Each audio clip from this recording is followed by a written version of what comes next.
SBC ayaanu wax ka weydiinay sida u arkaan wada hadallada Somaliland iyo Soomaaliya. horta marka hore waxa weey Somaliland inay iyadu dhexdeeda heshiisaan loo baahan yahay waxa weey qabaa'il baa ku nool aanu samaroon baan nulmahanta jooga warsagali baa jooga isaaq baa jooga intuba inay ka dhex muuqdaan ayaa loo baahan yahay oo waxa weey koonfurna qabaa'ilkeega aan halka ku wada hadalno لكن دولة يا دولة ما نقول هذا والسلام هذا وجيش وضع هذا السومالي صبارة السومالي لان باب الحق هيني أي روم باكون نولته باكون هو ريال كيس أي مركز سامي صح هذا تيجي السومالي اللي تيجي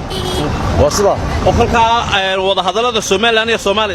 ترجع عين صار هو حويان وين حتى بقى صوتنا النحل السومالي وين إركيو حوله وحق الصباح يا مركز Somaliland دوانay hoostagto ma noqonaysaa Soomaali anigu magacayga Maxamed Shabeelle wada hadal Soomaaliya soo dhaweynaya waana arin runtii muhiim ah laba mid ma noqon in dantu iskeen badan isku noqono inuu kala danaysano laba gobol ama laba dalo diraysan noqono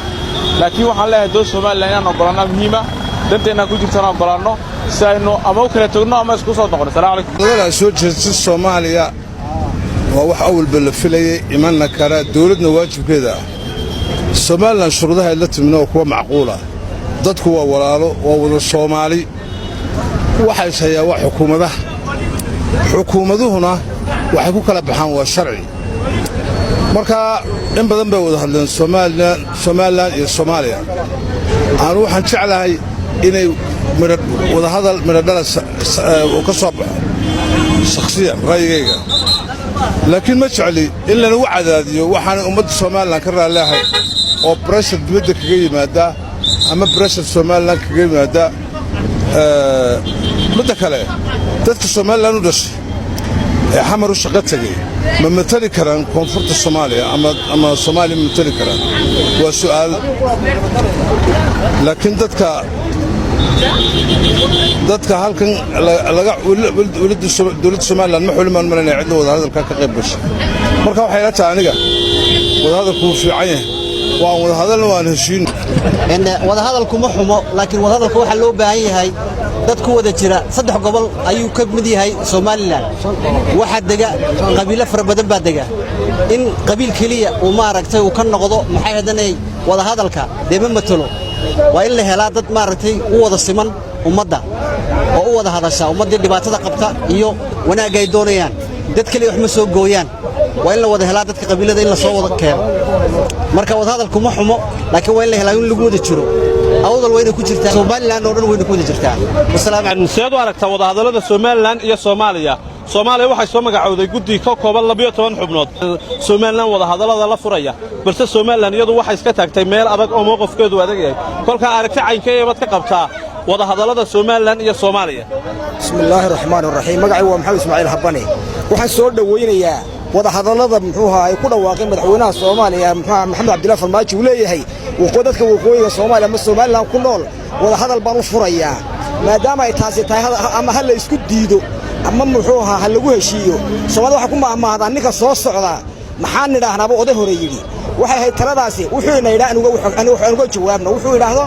inaydaa waxaan ka nidhaahno marlay Soomaaliya iyada barnaamijka soo magacawday waqooyiga Arabiyaga Somaliland ula imanaya waxa meeshaas muxuu ha wada hadal inayna ka shakiga muxuu wala hadli mayna laftigeeda yaa wax kale yaa farkale ku jirta Allah hadal ayaan aaminsanahay annagu waxaan soo dhaweynaynaa Soomaaliya inay wada hadal la furto Somaliland أول بوحة يعني لبضل ولا لا إمكانه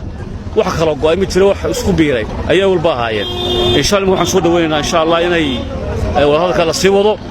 تدخل وصومالي ويان بيرو البيت فوقان بالله يعد بالله سكامبوني أيوة عبد الرحمن فارح كاهن فكرك أمر ريجا شعبك رأوا ذلك ديبنا يا مان كم إذا هينا ديبتو وحن تاجر سنة هاي أما أن تاجرينا إلا يقيب قلوا هذا waayo ah dan baa inoogu jirta ka Soomaaliland ahaan waxyaabo badan baa inaga xirxirmay waad ogtihiin in dhinacyo badan la inaga soo galay haddii wada hadalka aan ka qayb noqonon galo wax badan baa inoo furfurmi doona oo ognahay waliba marka in la isadkeeyo wax walba siyaasad laga dayo wax walba maxay ahaydeen hunguri la geliyaa ina ma fiicna cidda siyaasadda wax walba gelinaysaa waa inay danta shacabka iyo danta dadka ay ka fikirto marka dantaada ka fikirto ayaa dan kale u gudbi kartaa aniga ka Cabdiraxmaan ahaan waxaan taageersanahay in wada hadalka la furo ay Soomaaliland way ku qasban tahay waayo wax laga bariyo ma waxay ku qasban tahay waayo ninka ay dani kugu jirto adigay waajib tahay inaad la hadashay waxaan leeyahay inay qayb ka noqdaan wada hadalkaas aad iyo aad baan u taageersanahay wada hadalka bismillaahir rahmaanir rahiim magacaygu waa Axmed Cabdi Barkad haddii aan ka dhiibto aragtidayda wada hadallada Soomaaliland iyo Soomaaliya u furmaya aad iyo aad baan u soo dhawaynaynaa sababtoo ah haddii la kala go'ayo iyo haddii la wada joogayo waxay u baahan tahay in miiska wada hadalka labada qoleba ay timaado Soomaaliland waxa ugu baaqayaa inay miiska wada hadalka tagto oo ay u samayso sida Soomaaliya u samaysay guddi ka miiska geysa xaqiiqda ah dawladnimadii Soomaaliland ee la helay 26 Juun 1960 Soomaaliland aragtideeda ay dadku la qabaan ma aha wax miiska hoostiisa lagu hayo ee waa in la keeno miiska korkiisa dadka shacabkaana way taageersan yihiin 100% in miiska wada hadalka la isku yimaado oo laga wada hadlo in la wada joogo iyo in lagu kala tago aad baan u soo dhaweynaa magacaygu waa Maxamed Geesho Yusuf waxaan ka hadlayaa arrinka Soomaaliya Somaliland تقول اسمع ما هذا والله هلا وين هشينو وعلى Somaliland أنا مدحنا مصدق عبدي وأنا قلت سميسا Soomaaliya iyo Somaliland lagu hadlo hatta waxaan lagu yiraahdo kuma qasbay qor lagu maayo laakiin ma hadlayo ama lama hadlayo wax halka Somaliland dhigay Somaliland laakiin maxaa haysaa dadku waxay magactay acmaashay tagayaan baasaboor Soomaaliya lagu tagayaa maxaa dad aqoon saayis maxaa baasaboor Soomaaliya acmaashay maxaa keenuyi أنا مسناهي صدق سنة Somaliland هاينا maxaa dadka haysa aqoon suma haysid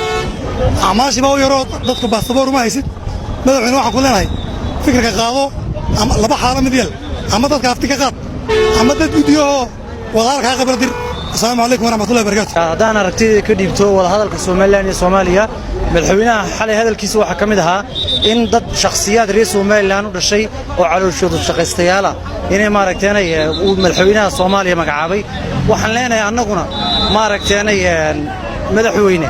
Reer kaliya ma matalaan Soomaaliland sidaa daraadeed isaaq kaliya una haday maaragteenay wada hadalka Soomaaliland uga qayb galaan taa micnaheedu wax la oranayaa sidaad xalay adiguba u cambaareysay maaragteenay uu magacaabay madaxweynaha Soomaaliya ayaana uu ka wada lahaan aan u cambaareynayna in isaaq kaliya una adu magacaawdaan beesha dhexe kaligeed inay ka wada hadlaan wada hadalka Soomaaliland iyo Soomaaliya sidaa daraadeed waxaan nagu leenahay mar labaad iyo mar saddexaadba in maaragteen wada hadalka Soomaaliland iyo Soomaaliya beelaha wada degaa u dhamaadaan ay matalaan dad lagu kala soonaan karo laakiin hal reer kaliya matalaan ma aad baad maasantii Axmed Reer Tire wararka warbaahinta SBC magaalada Boorama ee caasimadda gobolka Awdal